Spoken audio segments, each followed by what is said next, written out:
রুহা football বিশ্বকাপের শতবর্ষ পূর্ণ হবে 2030 সালে। আর এই শতবর্ষ উদযাপনে বিশেষ আয়োজনের পরিকল্পনা করছে ফুটবলের সর্বোচ্চ নিয়ন্ত্রক সংস্থা ফিফা। 2030 সালের বিশ্বকাপে 64টি দলকে অংশগ্রহণের সুযোগ দেওয়ার প্রস্তাব দিয়েছে সংস্থাটি। যদিও এই বিষয়ে এখনও আসেনি কোনো পাকাপাকি সিদ্ধান্ত, তবে এই খবর প্রকাশ্যে আসার পরই বাংলাদেশের সমর্থকদের মনে একটা প্রশ্ন উকি দিতেই পারে। তবে কি 2030 সালেই বিশ্বকাপ খেলবে লাল সবুজের প্রতিনিধিরা? 2030 সালে বিশ্বকাপে আয়োজক হিসেবে থাকবে 6টি দেশ।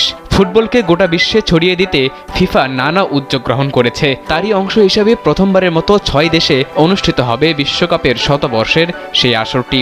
আর্জেন্টিনা, উরুগুয়ে ও প্যারাগুয়েতে হবে উদ্বোধনী ম্যাচ। বাকি অংশ অনুষ্ঠিত হবে স্পেন, পর্তুগাল ও মরক্কোতে। তবে এর পাশাপাশি 64টি দলকে নিয়ে বিশ্বকাপ আয়োজনের চিন্তা বিশ্বকাপের জনপ্রিয়তাকে একটু হলেও বাড়াতে পারে। জানা গেছে, ফিফার এই পরিকল্পনা বাস্তবায়িত হলে 1930 সালের প্রথম বিশ্বকাপের তুলনায় প্রায় 5 গুণ বড় হবে 2030 বিশ্বকাপের আসর। স্যান্ডেলিনা সো, রূপচর্চায় আভিজাত্য। চূড়ান্ত সিদ্ধান্ত না হলেও অনেকেরই ধারণা সিদ্ধান্তটি বিশ্বকাপের ইতিহাসে এক বৈপ্লবিক পরিবর্তন আনতে পারে। কারণ দল সংখ্যা বাড়লে বাড়বে প্রতিদ্বন্দ্বিতা, জনপ্রিয়তার দিক থেকেও আরও কয়েক গুণ বাড়বে বিশ্বকাপের। অপার সম্ভাবনার সেই আসর নিয়ে অনেক উচ্ছ্বাস থাকলেও আছে বেশ কিছু শঙ্কা। কারণ দল সংখ্যা বাড়লে বাড়বে ম্যাচের সংখ্যা।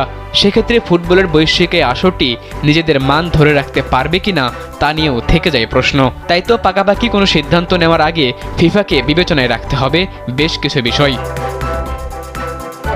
সাদাতুর রাফি, কালবেলা।